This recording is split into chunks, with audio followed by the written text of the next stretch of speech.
আলহামদুলিল্লাহ ওয়াসসালাতু ওয়াসসালামু আলা রাসূলিল্লাহ ওয়া আলা আলিহি ওয়া সাহবিহি ওয়া মাওয়ালা আম্মা বা'দ। সম্মানিত দর্শক শ্রোতা, আমার প্রাণপ্রিয় মুসলিম ভাতৃমণ্ডলী, আমাদের আজকের শিরোনাম হচ্ছে বর্তমান রাজনৈতিক প্রেক্ষাপট ও করণীয়। আপনার করণীয়, আমার করণীয়, সারা দেশের জনগণের করণীয়, সে মুসলিম হোক অমুসলিম হোক, সেই দেশের নাগরিক, এইভাবে আপামর জনসাধারণ সবার করণীয় কি, এটাকে যদি বিস্তারিত বলা যায় তাহলে 8টা আজকের আলোচনায়, আর সংক্ষেপে বলা যায় তাহলে 3টা। সংক্ষেপেরটাই আগে বলা হোক, কারণ এই সংক্ষেপের মধ্যে বিস্তারিতগুলো থাকেই আর এগুলো স্মরণে থাকে সহজে। সংক্ষেপ হলো, আমাদের প্রত্যেককেই খাঁটি মনের মানুষ হতে হবে, সাদা মনের মানুষ হতে হবে, সরলতা শিখতে হবে, অনেস্টি যাকে বলা হয় সেই গুণ সবার মধ্যে আনতে হবে। এটা একেবারে শীর্ষে, এটা প্রত্যেকটা কাজে। এই জন্য ইমাম বুখারী রাহিমাহুল্লাহ অত্যন্ত দূরদর্শিতার সাথে তার কিতাবের প্রথম শিরোনাম তিনি এনেছেন যে কিভাবে নিয়তটা খাঁটি হওয়া জরুরি এবং খাঁটি না হলেই নয়, এবং হাদিস এনেছেন যে ইন্নামাল আমালু বিন্নিয়াত, প্রত্যেক আমলের ভিত্তি হলো নিয়তের উপর। আর সূরা বাইয়িনার 5 নম্বর আয়াতে আল্লাহ পাক বলেছেন ওয়ামা উমিরু ইল্লা লিয়াবুদুল্লাহা মুখলিসিনা লাহুদ্দিন হুনাফা ওয়া ইউকিমুস সালাহ ওয়া ইউতুজ যাকাহ ওয়া যালিকা দীনুল কাইয়্যিম।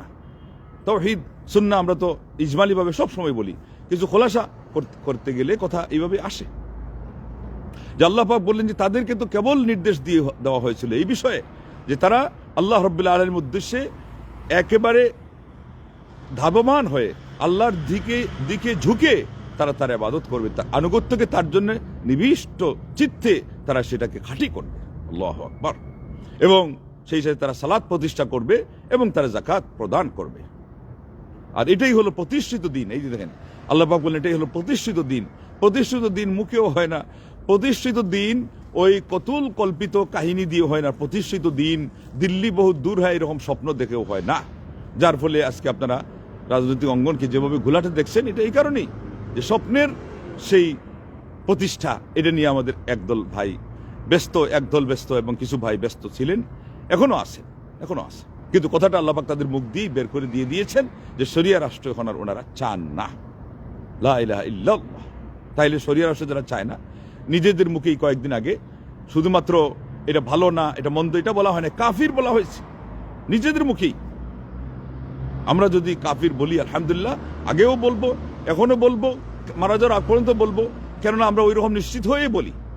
আর আবেগে পড়ে হুজুগে পড়ে বললে ইনাদের কথা আজকে একটা কালকে আরেকটা, এটা হতেই হবে, এটা হওয়া লাগেই। কখনো সময় বেশি নেই, কখনো তাড়াতাড়ি সেগুলো ফুটে ওঠে। তারপরেও জাতি তো বুঝতে পারলো, কিন্তু এরপরেও জাতি কি সজাগ? জাতি আমাদের সজাগ না। জাতি হলো হুজুগে বাঙ্গাল।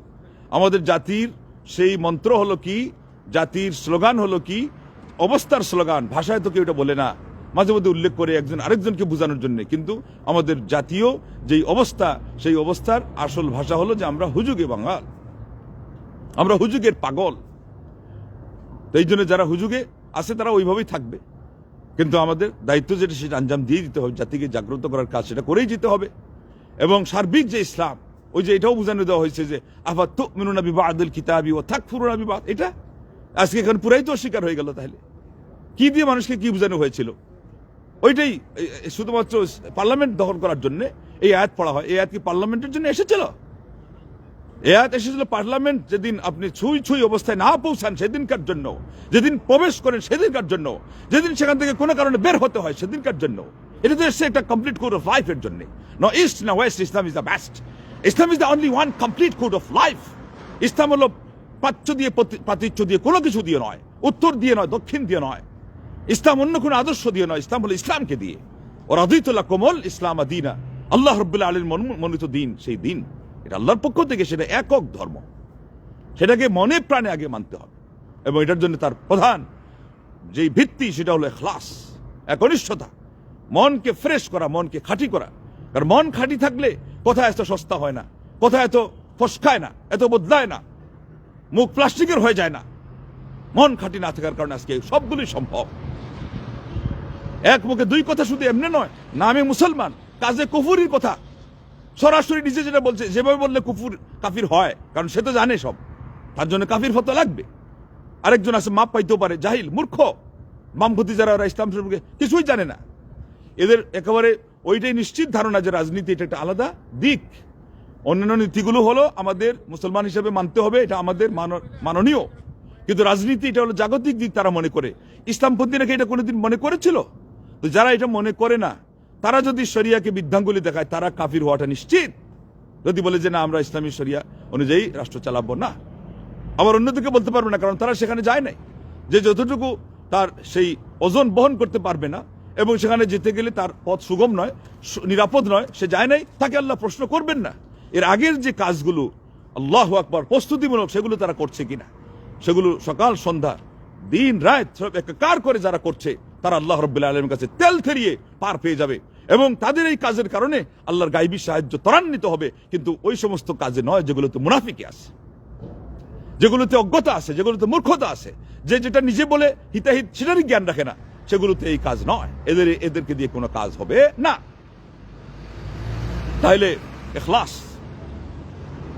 দ্বিতীয় হলো গভীর জ্ঞান। জ্ঞানের মধ্যে প্রগাঢ়তা, গভীরতা, ব্যাপকতা, গভীর জ্ঞান লাগবে। জ্ঞানের গভীরতা না থাকা পর্যন্ত কোনো কাজ কোনো মানুষকে দিয়ে, বিশেষ করে জাতীয় কোনো কাজ, এটা সঠিক হবে না। জ্ঞানের গভীরতা সেখানে অবশ্যই লাগবে। জ্ঞানের গভীরতা ছাড়া আপনি হিতাহিত কিছু বুঝতে পারবেন না, নির্ণয় করতে পারবেন না, কথা বলতে চিন্তা আপনার থাকবে না, এবং এই কথা আজকে বলবেন যেই কথা আপনি কালকে বলতে পারবেন না। তারপরে হলো আপনার 3 নম্বর খোলাসাতে, আমরা যেহেতু বলছি এখন 3টাই বলবো। একটা হলো খাঁটি অন্তর, একনিষ্ঠতা, ইখলাস। 2 নম্বর জ্ঞানের গভীরতা এবং ব্যাপকতা।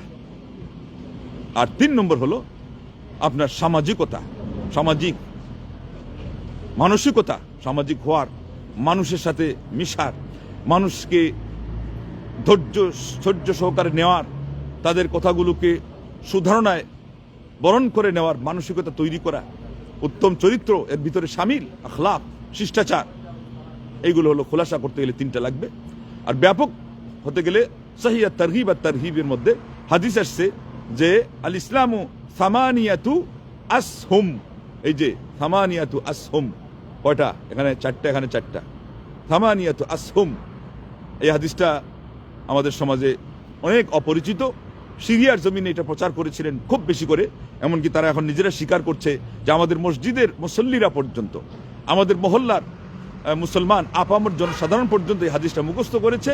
শোয়েব আল আরনাউত নামে একজন সালাফি আলেম, বিদ্বান, মুহাদ্দিস এবং অত্যন্ত দূরদর্শী এবং উন্নত চরিত্রবান, যে তার বৈঠকে যেটা গীবত, আসলে গীবত যেটা হারাম, সেটার কোনো কথা কেউ মুখ খুলে বলতে পারতো না। এটা একটা শিষ্টাচার, আল্লাহু আকবার, উন্নত একটা শিষ্টাচারের নজির। এবং এটা স্মরণ করিয়ে দিয়ে ইমাম মালিক রাহিমাহুল্লাহর হাদিসের বৈঠককে, সেখানে যে কেউ যে কোনো কথা তুলতেই পারতো না, তার যেই ভারিত্ব এটা দেখে, আল্লাহু আকবার। আর ইমাম মালিক রাহিমাহুল্লাহ বলছেন লাই ইয়াসলুহা আখিরু হাযিহিল উম্মাহ ইল্লা বিমা সালুহা বিহি আউয়ালুহা।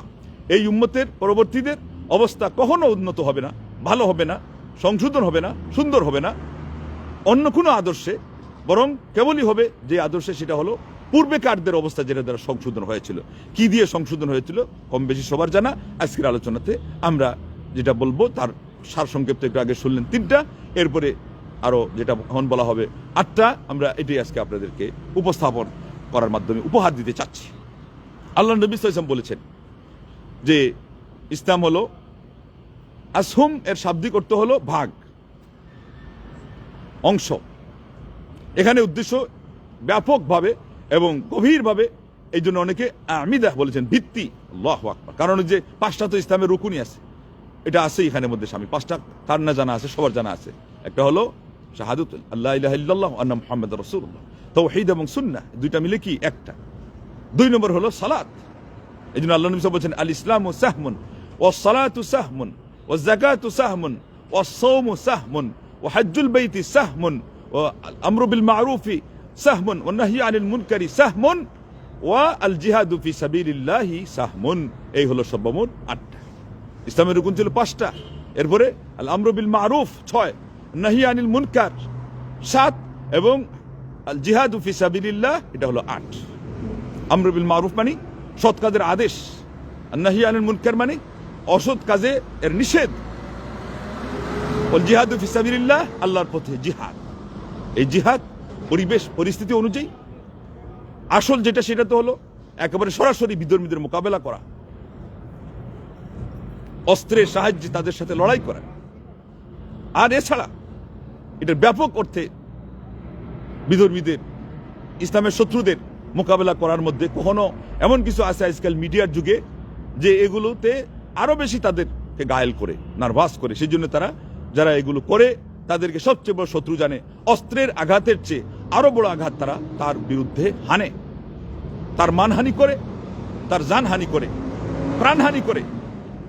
এবং আজকের অন্যান্য মন্তব্য সেখানে থাকা সত্ত্বেও এখন যে পরিস্থিতি, উদাহরণের জন্য যে শরীফ ওসমান আব্দুল হাদি সে একটা শিকার হয়েছে, এর আগে আবরার শিকার হয়েছিল, এখন আবার হাসনাত আক্রমণের শিকার হয়েছে সাথী সঙ্গে আরো অর্ধ ডজনকে নিয়ে। তারা যখন বুঝতে পারে যে এরা হলো আমাদের হুমকি, যদিও বা এরা অনেকে হয়তোবা নিছক ইসলামের জন্য করছে না, কিন্তু নিজের দেশের যে অধিকার, দেশের যে ভৌগোলিক আয়তন, সেটাকে সংরক্ষণ করার জন্য যদি মারা যায়, আল্লাহ নবী সাল্লাল্লাহু আলাইহি ওয়াসাল্লাম বলছেন শহীদ জানের জন্য মারা যায়, মান কুতিলা দুনা নফসি ফাহুয়া শহীদ, মান কুতিলা দুনা মালি ফাহুয়া শহীদ।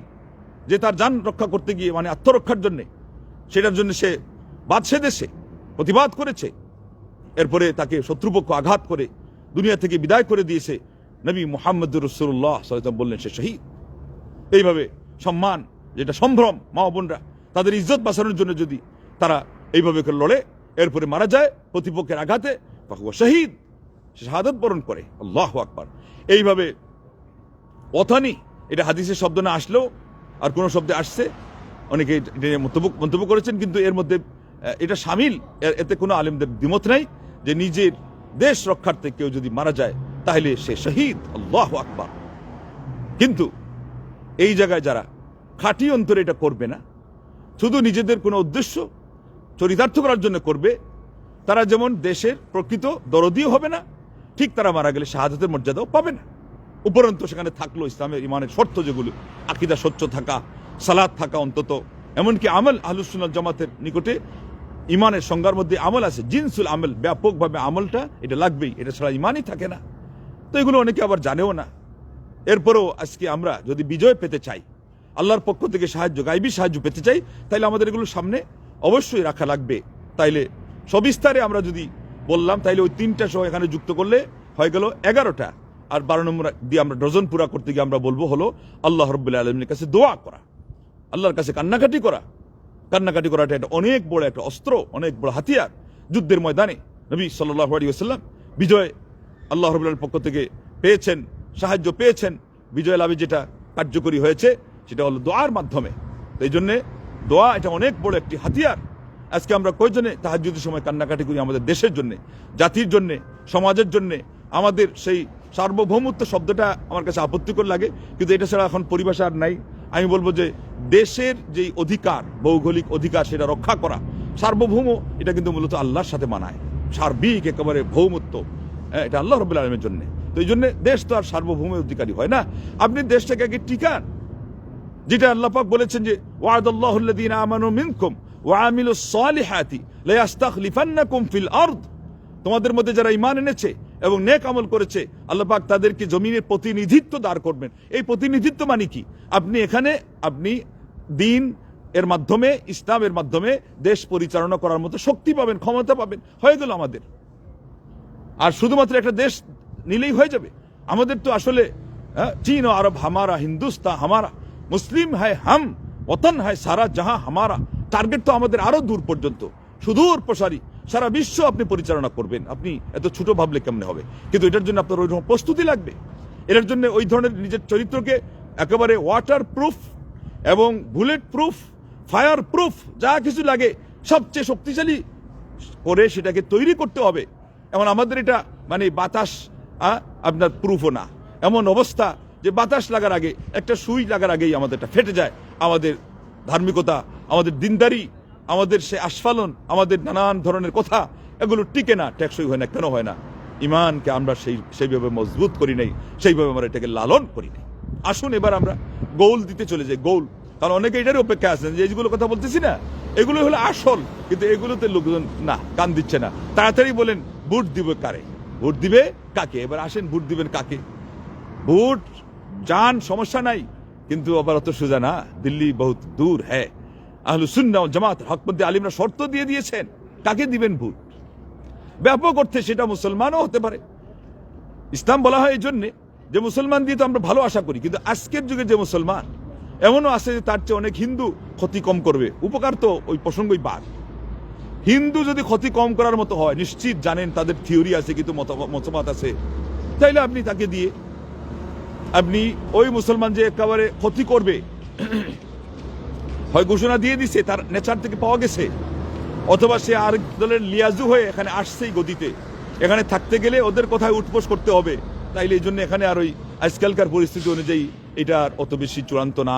তার চেয়ে চূড়ান্ত যত বেশি যে যেই মানুষটা দেশ ও জাতির কল্যাণে কিছু করলে করবে, তা না হলে অকল্যাণে অন্তত করবে না, অথবা কম করবে, তাকে আপনি দিবেন। তাহলে ভোট দিতে পারেন, শর্ত তো মাত্র একটা, আরো কত শর্ত আছে। আল্লাহু আকবার। প্রস্তুতি কতটুকু হয়েছে? এই প্রস্তুতির জন্য তো এত মেহনত করা লাগে। আল্লাহ ইমানের কথা বললেন না, এমনকি ইমানটা এক শব্দে বলেছেন, আনতুমুল আলাউনা ইন কুনতুম মুমিনিন, তোমরাই বিজয়ী যদি তোমরা মুমিন হতে পারো। তো ওই ইমানটাই তো শুধুমাত্র একটা শর্ত, এটাই আমরা পালন করতে পারছি না। আর আল্লাহ পাক বলছেন ঠিক মতো পালন করতে পারলে ওইটাই যথেষ্ট।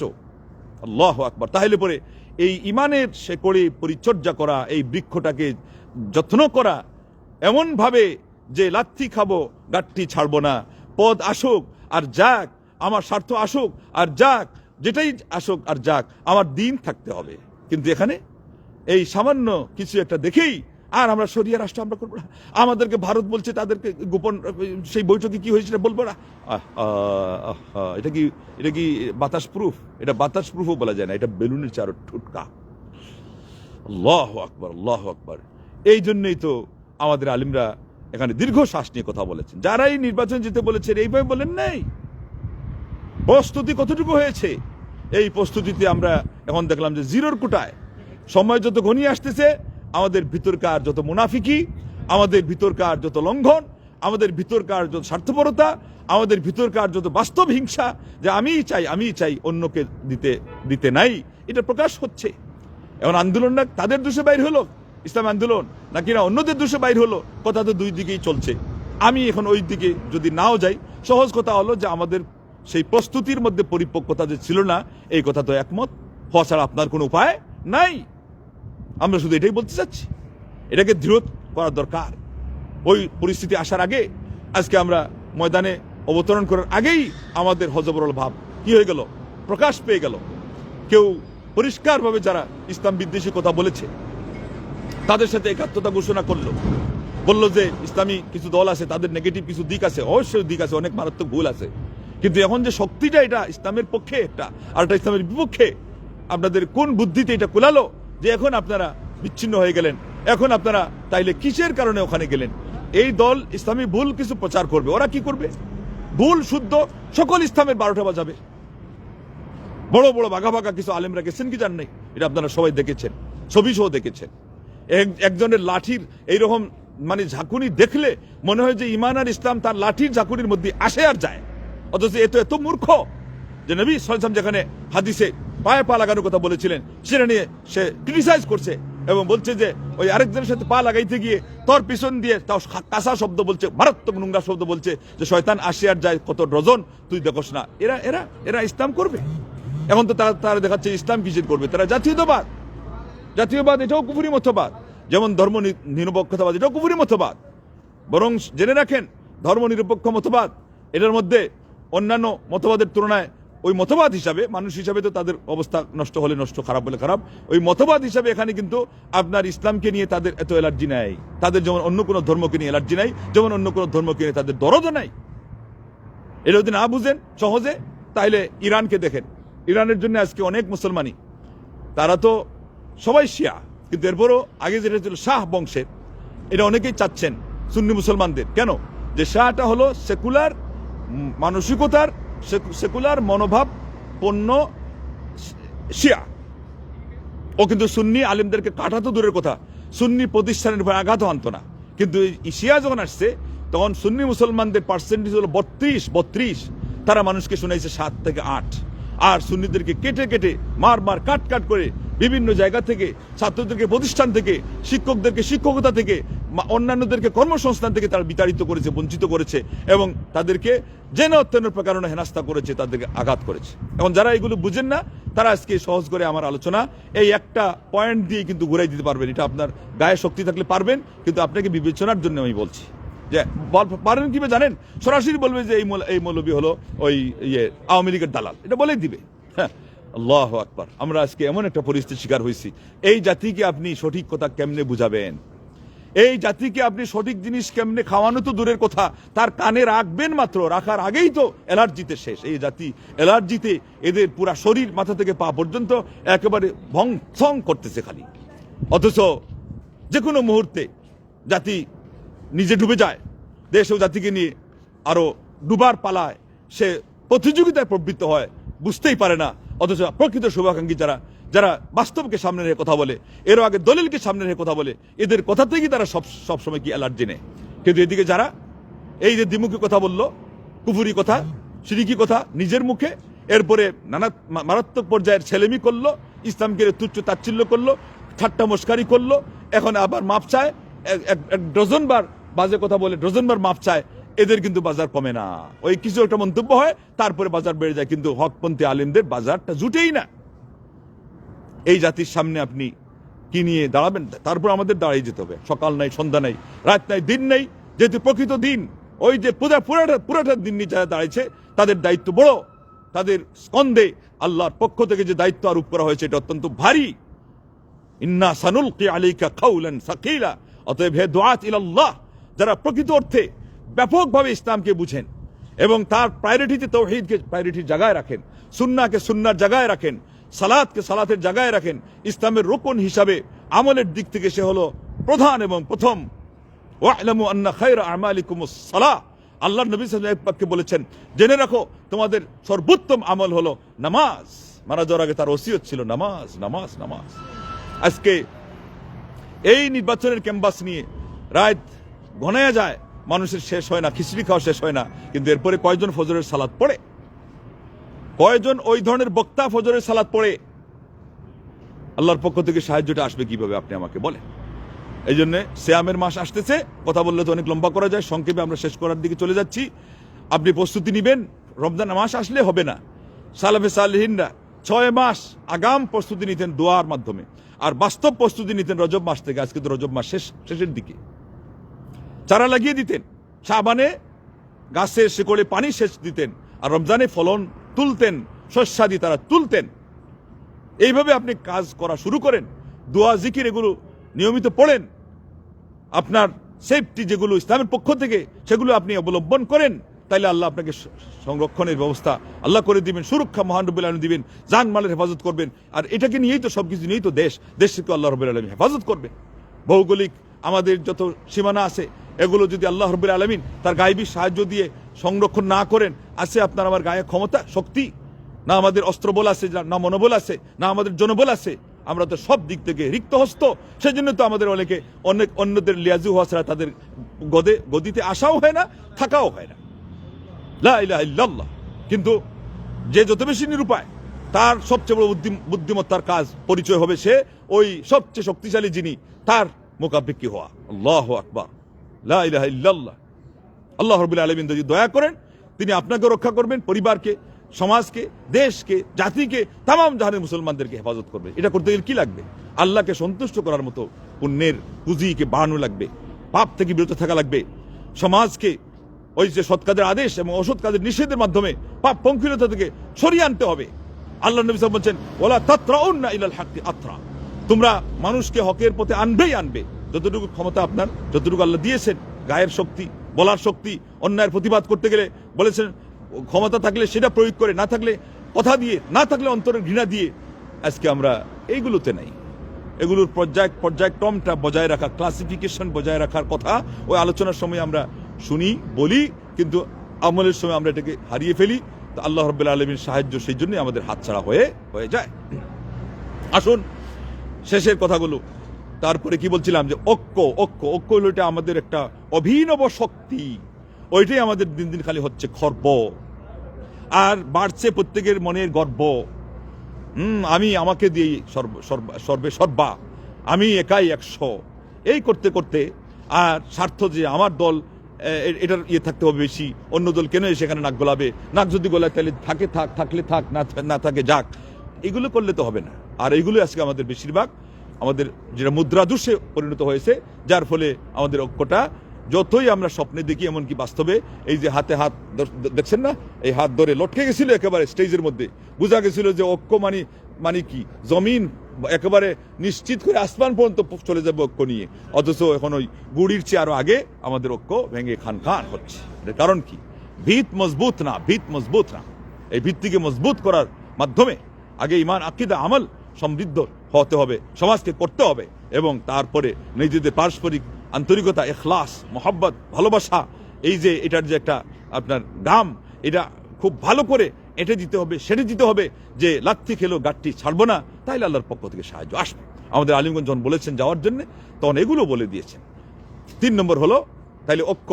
মুসলমানদের এমন একটা পরিস্থিতি থাকবে যে ওখানে গিয়ে মান সম্মান নিয়ে তারা ঢুকবে এবং ইসলামের পক্ষে কাজ করতে পারবে এবং বাতিলকে এবং অন্যায়কে তারা প্রতিহত করতে পারবে।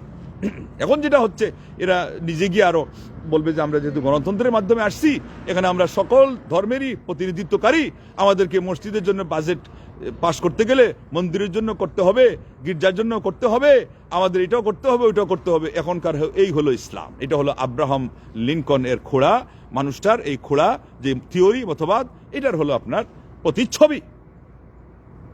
তাইলে ঐক্য এটা একটা শক্তি, ইমানের শক্তির পরে।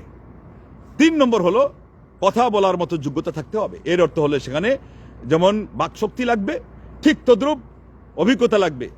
কোন চূড়াই পথে কে আমাদের দেশ এবং জাতির ক্ষতি এবং দিন ইসলামের ক্ষতি করতে গিয়ে কোন ইস্যুটা টানতেছে, ওইটা আপনাকে বুঝে তার প্রতিবাদ করা। এর জন্য পার্লামেন্টে একটা বক্তব্য প্রসিদ্ধ আছে মাওলানা দেলোয়ার হোসেন সাঈদী রাহিমাহুল্লাহ, আল্লাহ তাকে জাযায়ে খায়ের দান করুন, এবং হতে পারে এটার মাধ্যমে আল্লাহ তাকে নাজাতের ব্যবস্থা করে দিতে পারেন। পার্লামেন্টে যে তিনি সেকুলারিজমের সংজ্ঞা দিয়েছিলেন, আল্লাহু আকবার, আর যেভাবে সাহসিকতার সাথে তিনি তুলে ধরেছিলেন এবং তাদেরই ভাষায় ইংলিশ সহ এগুলোর খোলাসা করে বলেছিলেন, আজ পর্যন্ত বাংলার কোনো পার্লামেন্টে অতীত থেকে নিয়ে এই পর্যন্ত এই ধরনের বক্তব্য হয় নাই। আপনি এইরকম মানুষ তৈরি করেন, এরও মানুষ তৈরি করতে পারলে একজনই তো ছিল, তাকে যদি জাতি ঠিকমতো মূল্যায়ন করত এবং তাকেও জামাত ইসলামের যে সমস্ত ভুল জিনিসগুলো আছে সেগুলো থেকে দূরে আনতে পারত এবং সবাই মিলে যেগুলো সঠিক সেগুলোতে সহযোগিতা করতে পারত, আল্লাহর পক্ষ থেকে তখনই সাহায্য এসে আসতে পারত। কিন্তু আমরা সেটা করতে পারি না। এখন যেটা আমাদের কোয়ালিটি, যেটা এটা আরও হারিয়ে ফেলছি। ওনার মতো যারা মাঠ পর্যায়ে আজকে কাজ করছে, এদের যেই ল কোয়ালিটি দেখলে মানে মানুষ তো দূরের কথা, পশু পক্ষী পর্যন্ত হাসবে। এদেরকে পার্লামেন্টে ঢুকালে কি অবস্থা হবে? অনেকাংশে ওইটা ধর্মের নামে, ওইটা হলো মারিফতির নামে মমতাজ যেরকম গান টান গাইছে, আমাদের এদেরও এইরকম কিছু শোনা লাগতে পারে, কৌতুক আর এই সমস্ত হাস্যকর কাহিনী, আর যেগুলো আসলেই দুঃখজনক, এমন যে একবার আপনি হাসবেন আবার কাঁদবেন। কোয়ালিটি কোথায়? হ্যাঁ, তাদের মধ্যে অনেকটা যোগ্যতা সম্পন্ন লোক অন্য দলের তুলনায় বেশি, দেশ চালানোর, অর্থনীতির দিক, আরো কিছু দিক বিদিক, বর্তমান পরিস্থিতি, রাজনীতি, এগুলো বোঝার লোক আছে। কিন্তু এরপরও আরো যে লাগে, হাতের 5 আঙ্গুল সমান তো না, আবার বৃদ্ধাঙ্গুলি ছাড়া তো হয় না। ইন্নাল উমুরা ইযা দুব্বিরাত বিশাবাবিহা দুনা শুয়ুখিহা তারা ফি বা'দিহা খালালান। যখন কাজগুলোকে শুধু নওজোয়ানদের আবেগ দিয়ে চালানো হয়, বৃদ্ধদের পরামর্শ না নেওয়া হয়, সেখানে একটা গ্যাপ থাকেই থাকে, ফাঁক ফুকর থেকেই যায়। আজকে এনসিপি ছেলেদেরকে গত জুলাই থেকে যেগুলো কথা বলা হচ্ছে, আমিও কিঞ্চন, আমার তো আর কি কথা শুনবে, বলা হচ্ছিল তাদেরকে যে কিভাবে এটা তোমরা করবা, এর আগে তোমরা কিভাবে এটা ধরে রাখবা। কারণ দেশ জয় করার চেয়ে সেটা ধরে রাখাটা হলো আরো বড় চ্যালেঞ্জিং বিষয়। আবার এটা ধরে রাখতে পারলে এটা হলো বড় সফলতা। আর আরেকজন বলেছে, ওটা হলো বিধর্মীদের, কিন্তু কথা সত্য যে বিপ্লব করার পরে বিপ্লবের যেই বিপরীত শক্তি, সেটাকে নির্মূল না করা গেলে বুঝতে হবে যেটা আধুরা হয়ে আছে, বরং আধুরা না, আমি বলবো যে এটা একেবারে ব্যর্থ। আজকে তাই হচ্ছে। হাসানাতকে আজকে সেই আহত হতে হলো, আর শরীফ ওসমান হাদিকে জান দিতে হলো, তার 8 মাসের ছেলেকে এতিম বানিয়ে, তার স্ত্রীকে বিধবা বানিয়ে, তার মার কুল খালি করে চলে গেল। কিন্তু আজকে তার সেই হত্যার বিচারটা পর্যন্ত হচ্ছে না। তাইলে দেশের জন্য রাজনীতি করে কারা? পুতুল সরকার, যেই উপদেষ্টা যেই মানের হোক না কেন, তারা কি এই অন্তর্বর্তীকালে তাহলে যেই শপথ দিয়ে তারা এসেছিল এটার কিয়দাংশ তারা বাস্তবায়ন করতে পেরেছে? পারে না। এই জন্য না যে তারা তাদের গায়ে শক্তি নেই, আদর্শগত শক্তি তাদের নাই, সেই স্পৃহা নাই, সেই ইমান নাই, সেই মনোবল নাই, বিধর্মী হলো পর্যন্ত আমানতদারিতা যেটা কমিটমেন্ট সেটা রক্ষা করার এটা নাই। কিন্তু নিজেরগুলো সবাই ঠিকই গুছিয়েছে, আখের গুছিয়েছে। কেউ তার সেই নোবেল আরো বাড়িয়েছে, আর কেউ তার আখের গুছানোর অ্যাকাউন্ট ফুলিয়েছে, ফুপিয়েছে, যার ফলে তাদের এখন অনেককে খেসারত দিতে হচ্ছে। কিন্তু যার জানা যাচ্ছে যে হাসানাত এটা তো এমন কিছু করে নাই যে এখন তাকে হিসাব দেওয়া লাগতেছে। আর শরীফ আব্দুল ওসমান তো এগুলোর ধারে কাছেই ছিল না। সে দেশ জাতির জন্য যতটুকু কেঁদেছে, তার যতটুকু জ্ঞান গরিমা ছিল এগুলো দিয়ে, যদিও বা তার আরো অন্যান্য দিক ছিল অনেক, তারপরে আমরা আল্লাহর কাছে দোয়া করি মজলুম হিসাবে সে মারা গিয়েছে, আল্লাহ পাক যেন তাকে কবুল করেন। আল্লাহ চাইলে তাকে শাহাদের মর্যাদাও দিতে পারেন। যে অনেক সময় দেখা গেছে যে মজলুম হিসাবে ইসলামকে চ্যালেঞ্জিং এর বিষয় হিসাবে নেওয়ার জন্য যদি কেউ করে থাকে, আল্লাহ শাহাদের মর্যাদা দিতেও পারেন। আমরা আল্লাহর কাছে সেই মর্যাদা চাচ্ছি। কিন্তু আমি নিজেই বলে আসতেছি যে এই যে সরকার আর এই যে পরিস্থিতি, এই তার বিচার এই দেশে অত সহজে হবে না, এবং তা বাস্তবে তা দেখতে পাচ্ছে। এইভাবে তাদের কথা বলেছিলাম, তোমরা এইভাবে চললে তোমাদেরকে ওই খেসারত গণতে হবে, পোহাতে হবে। দেশ শুধুমাত্র কয়েকদিনের জন্য দেখা যাবে বিপ্লবের কারণে এই হয়েছে ওই হয়েছে, কিন্তু এটা টিকে থাকাটা হয়ে যাবে চ্যালেঞ্জিং বিষয়। আজকে আমরা সেই পরিস্থিতি আমি আর কি বলবো যে আপনারা দেখতেই পাচ্ছেন। তো এর থেকে বাঁচার উপায় কি, উত্তরণের উপায় কি, দেশ এবং জাতিকে নিয়ে অগ্রসর হওয়ার উপায় কি? তাইলে তৃতীয় শক্তির কথা কি বলা হলো? আপনার অভিজ্ঞতা, এটাকে আরেক শব্দ কি হলো? এক্সপেরিয়েন্স। এবং আপনার ওয়াকিফাল হওয়া, যুগের যেই পরিস্থিতি অনুযায়ী আপনার জ্ঞান অর্জন করা, এটা অত্যন্ত আজকে আলহামদুলিল্লাহ নেটের কারণে অনেক জিনিস প্রকাশ পেয়ে গেছে, অনেক জিনিস আমি চোখের সামনে দেখতে পাচ্ছি।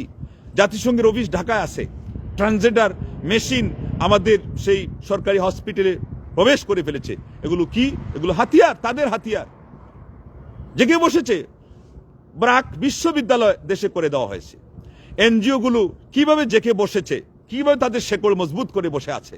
500 টাকা দিয়ে সেখানে স্কুলে আমাদের মা বোনদেরকে শিক্ষিকা বানিয়ে তারা সেখানে ঘর থেকে বের করার কাজ করে ফেলেছে। গ্রামীণ ব্যাংকে শুধু এই সমস্ত লেনদেনের মাধ্যমে মা বোনদেরকে বের করেছে। তারা স্লোগান দিচ্ছে যে শাক ভাত খাবো না, ঘরে বসে থাকবো না, স্বামীর কথা মানবো না, এই না সেই না, লা হাওলা ওয়ালা কুওয়াতা ইল্লা বিল্লাহ। অথচ আমাদের ইসলামের বড় ভিত্তি হলো মেয়েদেরকে। এখান থেকে যে ফ্যাক্টরি তৈরি হবে, মানুষ তৈরি হবে, আমাদের সেই দেশের ভবিষ্যৎ যারা দেশ চালাবে, ওই ফ্যাক্টরি নষ্ট করছে তারা এইভাবে সুদ খাওয়ানোর মাধ্যমে এবং মা বোনদেরকে বাইরে বের করার মাধ্যমে। আপনারা এগুলো তো নিজেরা এখন পর্যন্ত যে পরিবেশ আছে পারেন ঠিক করতে, এদেরকে আটকে রাখতে সব দাওয়াতি কাজের মাধ্যমে সম্ভব। দাওয়াতি কাজের মাধ্যমে অনেক সফলতা অর্জন করা সম্ভব, এবং এইভাবে কাজ করলে আল্লাহর পক্ষ থেকে সাহায্য আসবে। তাহলে পরে সম্মিলিত কিছু ইউনিট করা, এটা হলো 4 নম্বর। সকল হকপন্থীরা ইউনিট করবে, তো করবে একেবারে মনের থেকে, এবং সকল কিছুর ঊর্ধ্বে উঠে এগুলোতে করবে যে দেশের এবং জাতির স্বার্থ আমরা চাই। 5 নম্বর, ইসলামের রুকুন যেহেতু 5টা, এই জন্য এখানে আমরা 5টা বলবো যে নির্বাচনের আগ মুহূর্তে যত অনইসলামিক রীতিনীতি আছে সবগুলো বাদ দিতে হবে। ক্যাম্বাস করা, এটা আবার কোন নীতি? তার মানে ওইটা আগে প্রস্তুতি নেন নাই, এখন খালি ওইটা ওদের মতো আমার নেতার চরিত্র ফুলের মতো পবিত্র, এগুলো এখন ওই খিচুড়ি খাচ্ছে আর খাওয়াচ্ছে। আজকে আপনারটা খাচ্ছে, আপনার সাথে সায় দিচ্ছে, কালকে আবার ওরা আরো ভালো মানের খিচুড়ি খাওয়াবে, তার সাথে সায় দিবে। কিন্তু এরপরে গিয়ে দেখবেন যার যেটা মনে লইবে তারা সেখানেই তারা ভোট দিয়ে চলে আসবে। তাহলে পরে এই অন ইসলামিক যত পদ্ধতি আছে, টাকা এখন দেখা যায় জনদরদি হয়ে গেছে, সবাই টাকা খালি বিতরণ করছে, দেদারছে। আর এগুলো কোন পন্থায় যে আসতেছে, অনেকেরই কিন্তু হারাম পন্থায় এগুলো ইনকাম হচ্ছে। আমাদের জাতি এবং জনগণ মন নিংড়িয়ে উজাড় করে এদেরকে সব দিচ্ছে। কিন্তু এরা কি আসলে তারা যেটা চাচ্ছে, ইসলাম এখন যদি একটু আপাত দৃষ্টিতে পিছায় দেন যে পরিবেশ তৈরি হোক, তো যেটা ন্যায্য, যেটা পাওনা, জনগণের যে অধিকার, এরা বলার মতো লোক কি যাচ্ছে? ওই সৎসাহসিকতা আছে, ওই অভিজ্ঞতা আছে, এর আগের যে ইউনিট সেটা আছে, এর আগের যে পারস্পরিক যে দৃঢ়তা, আল্লাহু আকবার, ইখলাস। তাইলে পরিশেষে এসে নির্বাচন জন্য যেতে গেলেও কয়টা লাগবে? 5টা লাগবে। এগুলো সব ভালো করে খেয়াল রাখবেন। প্রথম কথা হলো যে আপনার মানুষটা আদর্শবান হতে হবে। যেটা দাঁড়িয়েছে এটা তো আসলে নাই ইসলামে, তারপরে এখন তো এটা গণতন্ত্রের কারণে হওয়া লাগে চাইতে গেলে। তাইলে সে কতটা অন্তত ভালো কিছু না করতে পারলো, মন্দ ঠেকানোর মতো তার এবিলিটি আছে, তার চারিত্রিক সেই আপনার স্বীকৃতি আছে। 2 নম্বর, আমাদের যারা দেশ ও জাতির স্বার্থে কাজ করবে বলে আমরা আস্থা রাখি, তাদের মধ্যকার কতটুকু আপনার পারস্পরিক ঐক্য আছে। 3 নম্বর, তার অভিজ্ঞতা কতটুকু আছে, কথা বলার মতো যোগ্যতা কতটুকু আছে। 4 নম্বর হলো বর্তমান পরিস্থিতিতে যেই সমস্ত ইসলাম বিরোধী কাজ হয়, আপনি ওখানে গিয়ে ইসলামের পক্ষে কাজ করবেন, এখানেই তো আপনি উল্টাপাল্টা কাজ শুরু করে দিচ্ছেন। তাইলে এটা করলে হবে না। আর শেষ যেটা, সেটা হলো আবার এই সময় এসে আমাদের প্রত্যেকের পারস্পরিক একটা নেটওয়ার্কিং সিস্টেম করা লাগবে, যে নেটওয়ার্কিং সিস্টেমের ভিতরে আপনাদের 1-2-তে সব সংবাদ পৌঁছে যাবে। ওই সব কথা আপনার ওই যে প্রেস ক্লাবে গিয়ে বলা লাগে না, বলতে হয়ই না। সব কথা পাবলিক প্লেসে প্রকাশ করা এটা লাগেই না। দেখেন না তারা কি করতেছে, ওই যে বললাম, তাইলে অভিজ্ঞতার ভিত্তিতে এটাও সামিল। অনেকেই বলতেছে নির্বাচন তো হয়েই আছে, বাস্তব কথা হতেই পারে। বর্তমান কূটনীতি এইভাবেই চলতেছে। আপনি এই রাজনীতি বুঝেনই না, আপনি এর এগেনিস্টে, এর অপোজিটে আপনি কি তৈরি করবেন? সেই জন্য আপনাদের ভিতরকার নেটওয়ার্ক থাকা লাগবে এত মজবুত যে বটম চাপ দিলে মুহূর্তের মধ্যে সারা দেশে যারা ইসলাম চায়, অন্তত আমরা বলব ন্যায় বিচার চায়, জাতির অধিকার চায়, মেরুদণ্ড দাঁড়িয়ে থাকে এটা চায়, মানুষের সেই আপনার জাতীয় স্বার্থ চায়, অন্ন বস্ত্র বাসস্থান শিক্ষা ব্যবস্থা এবং চিকিৎসার এই নিশ্চয়তা চায়, এদের এই কথাগুলোর মধ্যে যারা একমত, এবং এগুলোর জন্য আবার শেষে এটা রাখতে পারেন, যদি 5 পুরা না হয় তাহলে 6, 5 পুরা হয়ে থাকলে, আর না 5 পুরা হলে 5, অর্ধ ডজন হবে। সেটা হলো যারা সব ধরনের স্বার্থকে জলাঞ্জলি দিয়ে শুধুই এই জায়গায় যেহেতু গিয়েছে, তাইলে দেশ এবং জাতি তাদের পরিবারের কথা ভাববে অবশ্যই, কিন্তু তারা এত বড় একটা দায়িত্ব নিতে গেলে সবার আগে ভাববে দেশের স্বার্থ, ভাববে জনগণের স্বার্থ, জাতির স্বার্থ। এই জন্যই তো আজকে আমাদের আমেরিকার বাড়ির স্বপ্ন আগেই দেখা শুরু হয়ে যায়, ব্রিটেনের ইউরোপের বাড়ির স্বপ্ন আগে দেখা শুরু হয়ে যায়, প্রপার্টির স্বপ্ন আগে দেখা শুরু হয়ে যায়, তার নিজের ব্যাংক ব্যালেন্স, ব্যবসা বাণিজ্য এগুলো এবং তার সংসারের আখের গোছানো আগেই শুরু হয়ে যায়। সারা দেশ এবং জাতির মানে স্বার্থ জলাঞ্জলি দিয়ে সেটা কোন দিকে ভেসে যায়, কোন দিকে চলে যায়, তাদের সেখানে খবরই থাকে না। এই ধরনের মানুষগুলোকে নিয়ে আপনাদের একটা এমন যোগাযোগ ব্যবস্থা মজবুত করা লাগবে, হোয়াটসঅ্যাপের মাধ্যমে হোক, নেটওয়ার্ক আজকাল কত কিছু এগুলোর মাধ্যমে মানুষ করে ফেলতেছে, আন্ডারগ্রাউন্ডে থেকে দেশকে দেশ জয় করে ফেলতেছে, সুইচ টিপে বটমকে কাজে লাগানোর মাধ্যমে যুদ্ধে অস্ত্র পর্যন্ত ব্যবহার করতেছে। আপনার আমার সামর্থ্য সীমাবদ্ধ থাকার কারণে অতটুকু না খুলেও কিন্তু যোগাযোগ ব্যবস্থা মানুষের যে মেসেজ পৌঁছিয়ে দেওয়া, এটা তো আপনি পারেন। এখানে যে ছেলেগুলো যারা পরাঙ্গম আছে এদেরকে কাজে লাগান, এবং এরপরে এই সমস্ত প্রযুক্তিই কাজে লাগাইয়া দেশকে আপনি যদি হাতের মধ্যে আলহামদুলিল্লাহ আল্লাহ এনে দেন, তাইলে এমন জায়গায় নিয়ে যেতে পারবেন ঠিক মতো কাজে লাগাইলে। আগের যেগুলো শর্ত সেগুলো সহ যদি আধুনিক, এটাকে বলা হয় আধুনিকতাকে, আপনার আমাদের যে আসল ঐতিহ্য ইসলামের যেই মৌলিক যে কথা সেগুলোর সাথে মিল করে মোহাম্মদ মহাতির যেরকম মালয়েশিয়াকে উন্নত করতে পেরেছিলেন, আমরা যদি সেটা করতে পারতাম, আমাদের ইউনুস সাহেব যদি ইসলামী অর্থনীতিটা তিনি কাজে লাগাইতেন, সুদ ভিত্তিক ব্যবস্থাটাকে উনি বাদ দিতেন, আর জানি না তার ব্যক্তিগত অবস্থা কেমন, ধার্মিক হয়ে থাকলে, আল্লাহওয়ালা নামাজি অন্তত হয়ে থাকলে, এই ইউনুস সাহেবের মাধ্যমে আজকে আমরা যে 1 বছরের চেয়ে বেশি সময়টা পাইছি, আমাদের দেশকে পুরা মালয়েশিয়া না হতে পারলো একটা মালয়েশিয়ার একটা প্রতিচ্ছবি আমরা দেখতে পারতাম। কিন্তু আমরা কিছুই পাইলাম না কেন? ওই আদর্শ নাই, পাইলাম না কেন? এই সমন্বিত এই ব্যবস্থাটা নাই। হতে পারে ওনার মধ্যেও, যা আমরা বুঝতে পারছি, অনেক ইচ্ছা থাকা সত্ত্বেও পারেন নাই। প্রতিবন্ধকতা, ওই যে পরিবেশ প্রস্তুত না, আগাছা সাফ হয় নাই। এইটা আবার প্রমাণ করতেছে কোনটা, আল্লাহ পাক যেটা বলেছিলেন আমাদেরকে যে সংশোধন করতে হবে, আগাছা আগে সাফ করতে হবে। ইয়া আইয়ুহাল্লাযীনা আমানু কু আনফুসাকুম ওয়া আহলিকুম নারা, হে মুমিন সম্প্রদায়, তোমরা নিজেদেরকে এবং পরিবার পরিজনকে জাহান্নামের আগুন থেকে বাঁচাও। আল্লাহু আকবার। সূরা তাহরীম আয়াত নম্বর 6। আরব সমাজ একজন চাইছিলেন সারা বিশ্ব নিয়ে, এরপরে দেশ নিয়ে, তারপরে সমাজ নিয়ে, তারপরে পরিবার নিয়ে, এরপরে মারা যাচ্ছেন বিছানায় শুয়ে বললেন, আমি তো থিওরিটা উল্টা করে ধরেছিলাম, যদি আমি ইসলামের নিয়ম অনুযায়ী আমাকে দিয়ে শুরু করতাম, এরপরে পরিবার, তারপরে সমাজ, তারপরে রাষ্ট্র, তারপরে আপনার আন্তর্জাতিক অঙ্গন, তাইলে হতে পারতো যে অন্তত আমি প্রথম স্টেপে, বরং দ্বিতীয় স্টেপে, তৃতীয় স্টেপে সফল হয়ে তারপরে আমি অগ্রসর হইতে পারতাম অন্যদিকে। কিন্তু আজকে আমি মারা যাচ্ছি, আমি কোনোটাতেই সফল হই নাই। খবরদার, সাবধান, তোমরা এই ভুল করবা না। অথচ আজকে বিশ্বের বড় বড় ইসলামী সংগঠন এই ভুলটাই করে যাচ্ছে বারবার। এদেরকে কে শুধরাবে?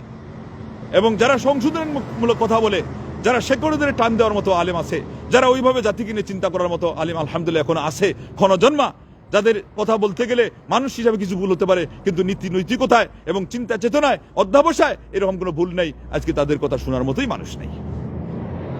যারা একটা ভালো বললে 10টা খারাপ বলে, অথবা 10টা ভালো বলে 9টা ভালো বললে 10 নম্বরটা একটা এমন খারাপ কথা বলে, এমন অগুসালু কথা বলে, এমন ধ্বংসাত্মক কথা বলে ফেলে, এমন কিছু সিদ্ধান্ত আত্মঘাতীমূলক নিয়ে নেয় যেটা তার এবং পরিবার, সমাজ, রাষ্ট্র এবং জাতির জন্য কলঙ্ক হয়ে দাঁড়িয়ে যায়। আল্লাহর পক্ষ থেকে গায়েবী সাহায্য আসতে বাধা হয়ে দাঁড়ায়। আল্লাহ তোমার আসমা হোসনা হোসেন দোয়া করছে, আল্লাহ পাক এই কথাগুলো যদি উপকারী হয়ে থাকে, এর মাধ্যমে দেশ এবং জাতির কল্যাণে যদি কোনো কিছু কাজ করে থাকে, তুমি ওই সকল পর্যায় পর্যন্ত কথাগুলি পৌঁছিয়ে দাও এবং সবাইকে এইভাবে করে প্রস্তুতি নেওয়ার ব্যবস্থা অবলম্বন করার আল্লাহ তুমি তৌফিক দান করো। এবং এর মধ্যে তুমি তোমার গায়েবী সাহায্য দিয়ে আল্লাহ আমাদেরকে সাহায্য করো। যেহেতু আমাদের আজকের কয়েকটা কথার মধ্যে এটা ছিল যে তোমার শরণাপন্ন হও আল্লাহ, তোমার কাছে দোয়া করার মাধ্যমে নবী সাল্লাল্লাহু আলাইহি ওয়াসাল্লাম বদর যুদ্ধ আর অন্যান্য যুদ্ধ, এমনকি বলবো তার প্রত্যেকটা পদক্ষেপে তিনি সফলতা অর্জন করেছিলেন। আজকে আমরা তোমাকে ভুলে গেছি। তোমার শরণাপন্ন হওয়ার কথাটা আমরা ঘৃণা করেও স্মরণ করি না, আমরা আমাদের সেই বাহ্যিক ব্যবস্থাপনাকে মনে করি অনেক কিছু। আর এই হাক ঢাক আর এই আস্ফলন, এগুলো দিয়ে আমরা যা ধোঁকা খাইলাম, আমরা যা ধোঁকা জাতিকে দিলাম, আল্লাহ এর থেকেও আমরা আশ্রয় চাই, ক্ষমা চাই। যারা না বুঝে ভুল করতেছে এদের হেদায়েত চাই, আর যারা সঠিক কথা বলতেছেন এদের কথার গ্রহণযোগ্যতা চাই। আল্লাহ তুমি কবুল করো, দেশ এবং জাতিকে রক্ষা করো এবং উন্নতির পথ যেটা, সেই পথে আমাদেরকে প্রদর্শন করি, সেই পথে আমাদেরকে চালিয়ে আল্লাহ তুমি আমাদেরকে সফলতা দেখিয়ে দাও এবং সফলতার আল্লাহ আমাদেরকে হিমাদ্রিতে সফলতার উন্নত মার্গে আল্লাহ তুমি আমাদেরকে পৌঁছে দাও। আমাদের দেশ এবং জাতিকে আল্লাহ তোমার দিনের জন্য একটা উপযুক্ত ও উপযোগী পরিবেশ হিসাবে আল্লাহ পরিগণিত করো। আল্লাহ দুনিয়া আখিরাতে আমাদেরকে কামিয়াব করো, সফল করো। আমিন। ওয়া আখিরু দাওয়ানা আনিল হামদুলিল্লাহি রাব্বিল আলামিন। ওয়াসসালামু আলাইকুম ওয়া রাহমাতুল্লাহি ওয়া বারাকাতুহু।